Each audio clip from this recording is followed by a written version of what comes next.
Há mais de 15 anos, em Pindamonhangaba, o AMA realiza o recolhimento e tratamento de animais abandonados. Os animais recebem os primeiros cuidados até que conheçam seus novos donos. Estamos aqui no AMA, abrigo municipal de animais que fica na cidade de Pindamonhangaba. E para conhecermos um pouco mais desse espaço, iremos conversar agora com Natália. Natália Pena, que é a coordenadora aqui do abrigo. Olá, Natália. Olá. Como que funciona o AMA?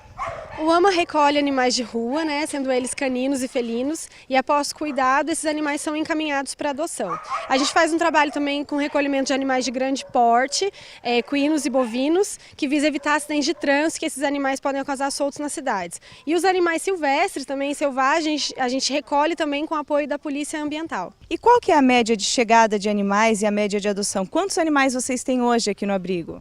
Hoje a gente tem cerca de 93 caninos, 42 felinos, a gente tem uns 12, 13 entre equinos e bovinos.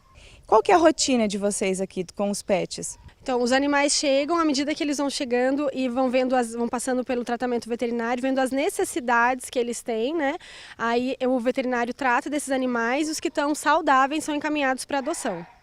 Muito obrigada, Natália. Lembrando então que o abrigo ele fica aqui na estrada municipal do Massaim e funciona das 9 às 16 horas. Gisele Ferri, repórter setorial. Pesquisa mostra que segurança no trânsito melhorou em todos os países, mas aqui no nosso piorou. Apesar do Brasil ter boas leis de trânsito, deixa a desejar em relação às regras de limite de velocidade. As marcas recontam por si só os inúmeros casos de acidentes de trânsito em ruas e avenidas de todo o Brasil. A cada 12 minutos, morre uma pessoa por acidente de trânsito. Por ano, esse número sobe para 45 mil pessoas mortas, vítimas de acidentes. Os dados são realmente alarmantes. Para se ter uma ideia, o número é 3 vezes maior que as vítimas do tsunami que atingiu o Japão em 2011. Em virtude de tantos casos, o Brasil é o segundo país do mundo em quantidade de mortos por acidentes de motos, perdendo apenas para o Paraguai. E em quinto lugar, no total de acidentes, incluindo outros tipos de veículos. E no período dos Jogos Paralímpicos, uma outra informação chamou a atenção. 1 em cada 5 paratletas tornou-se deficiente em acidentes de trânsito. Isso é muito grave, Todos os países do mundo estão voltados para essa questão e o Brasil não se difere disso. Em pouco tempo, a nossa equipe de reportagem conseguiu flagrar algumas imprudências, tanto de motoristas e ciclistas como de pedestres. Veja esses ciclistas. Eles se desviam no meio da pista de veículos e ainda andam na direção contrária dos carros. Os pedestres, mesmo próximo à faixa, preferem atravessar no meio da rua. Essa outra moto se colidiu com este veículo em um cruzamento e entrou para as estatísticas dos acidentes de trânsito. Para o especialista em psicologia do trânsito, o aspecto emocional interfere muito no comportamento das pessoas, influenciando para a ocorrência de acidentes. Então, o trânsito influencia no comportamento das pessoas. Para o comportamento individual, é ter calma, é ter paciência, é programar a viagem, é contar com os imprevistos, é saber que se eu cumprir o limite de velocidade estabelecido para a via, eu vou alcançar o meu destino no tempo previsto.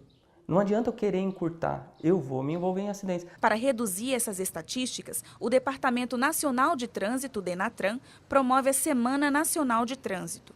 O objetivo da campanha é conscientizar a sociedade e o cidadão sobre a responsabilidade de cada um para garantir a segurança no trânsito. Nós temos motociclistas, pedestres, ciclistas e todos têm a responsabilidade. A secretária de Trânsito ressalta a importância de cada um assumir sua responsabilidade e dirigir de maneira defensiva. É o bom senso, A gente pede, isso já é registrado, que os veículos maiores sempre deem prioridade para os veículos menores, para os motociclistas, para os ciclistas e os ciclistas com os pedestres, que é a parte mais frágil, Que as pessoas tenham um comportamento seguro no trânsito. Isso é essencial, é olhar o outro, é ver o cidadão ao lado, enxergar como se fosse uma pessoa da família, porque acontece com todo mundo. Você sabe qual a importância dos exames que são feitos logo após o nascimento do bebê? O médico pediatra Alberico Pereira Filho vai dar dicas importantes de cuidados que os pais devem ter com os recém-nascidos. Acompanhe.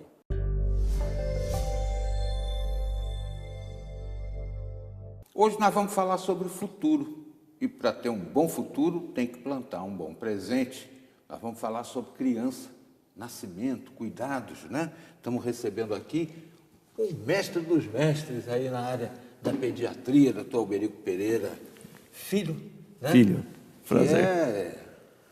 Pelas suas mãos passaram muitas crianças, só da minha família, um monte. Estou há 36 anos em Pindamonhangaba, exercendo a pediatria. Que maravilha, hein, doutor?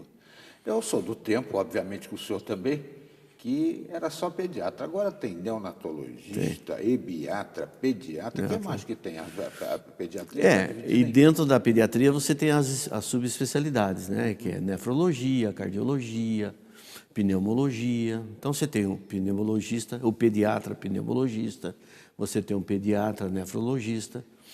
Então, dentro hoje da medicina, você tem o pediatra, que é o pediatra que faz tudo no consultório, e tem aquele que atua especificamente em algum órgão, né? Tipo pulmão, coração, o rim. Foi necessário, né?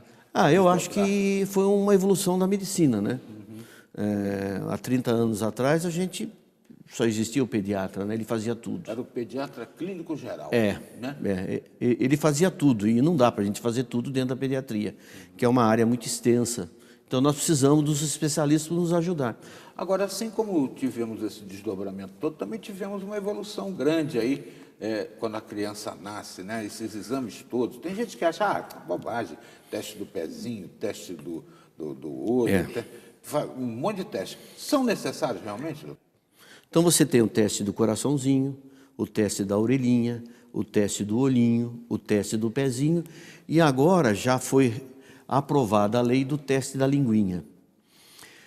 A Sociedade Brasileira de Pediatria ainda questiona esse teste da linguinha. No popular é o seguinte, meu filho tem a língua presa. Ela tendo a língua presa, ela vai ter dificuldade para sugar na hora de mamar, no seio da mãe. E mais tarde ter algumas alterações na fala. Mas é um teste que ainda a sociedade questiona. Você deve atuar nele. Não são todas as maternidades que têm esse teste de triagem. E quando você detecta que essa criança tem um freiozinho lingual, que a gente chama, né? A linguinha presa, a sociedade questiona se vale a pena ou não. Agora, doutor Alberico, uma vez passando por esses exames, o médico tem condição de fazer um diagnóstico precoce e sanar algum tipo de situação? Tem. A importância desse exame é a gente fazer um diagnóstico precoce de alguma doença. Sim. O teste do pezinho, você chega a ter até 30 exames para o teste do pezinho. Você tria. Essa criança tem esse exame alterado, então vamos confirmar o diagnóstico, né? Porque como é um teste de triagem, você não está fazendo diagnóstico. A partir do momento que você nota alguma alteração, você passa para diagnóstico. Feito o diagnóstico, você trata. Então, o teste do coraçãozinho é muito importante, porque tem algumas crianças que tinham alta com uma cardiopatia congênita que não se manifestava nos primeiros dias de vida. E ia para casa, poderia até morrer em casa dormindo. Então, você fazendo esse teste, você não está fazendo diagnóstico. Você vê, olha, o coração dessa criança, ele está alterado. Então, o que eu tenho que fazer? Vamos fazer o diagnóstico, o que é. Essa criança, especificamente do teste do coraçãozinho, ela não sai do hospital. Porque o exame que você vai fazer o diagnóstico é o eco do coração da criança. Então, você chama um cardiologista dentro do hospital, faz o eco, faz o diagnóstico e vê, essa criança tem que ir para uma cirurgia, ela tem que ficar internada para se compensar até poder ir embora para casa, ou ela pode ir embora para casa sem risco.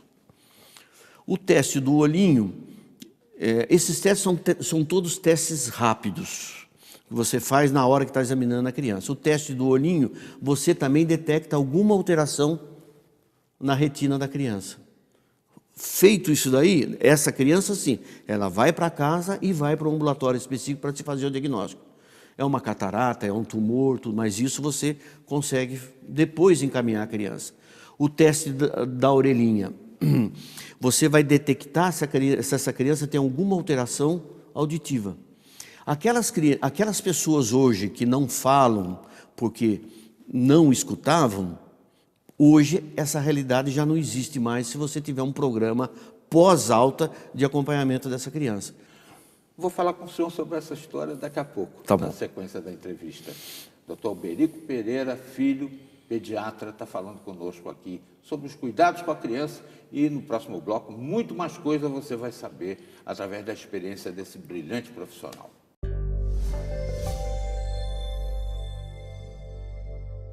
Segundo a Associação Brasileira de Educação à Distância, a ABED, em 2008 já haviam 1.752 cursos de graduação e pós-graduação lato sensu, com 786.718 matriculados. A educação à distância tem sido uma alternativa para pessoas que moram longe de uma universidade ou não têm disponibilidade de ir à aula todos os dias.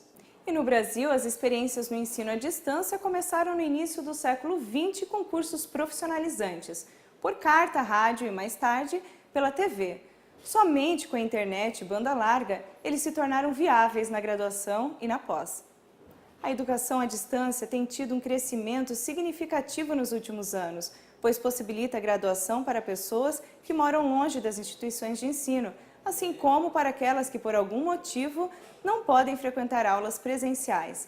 Dessa forma, elas passam a acessar a internet de qualquer lugar do país, realizando suas atividades em horários alternativos. Outro ponto importante é que a inclusão de pessoas com necessidades especiais que não podem frequentar instituições de ensino convencionais, através do ensino à distância, elas têm o acesso à educação, tendo em vista a oportunidade de aprendizado e a sua entrada no mercado de trabalho.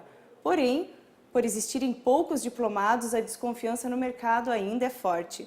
Dados do INEP revelam que, enquanto a graduação presencial formou mais de 736 mil profissionais em 2006, o ensino à distância contabilizou apenas 25.804 pessoas.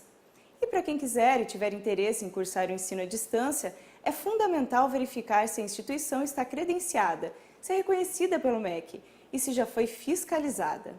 Gisele Ferri, repórter setorial. E veja a seguir aqui no Repórter Setorial. Rede Novo Tempo de Televisão e Rádio Difusora realizam último debate com todos os candidatos a prefeito de Pindamonhangaba. Aguarde um instante, voltamos já.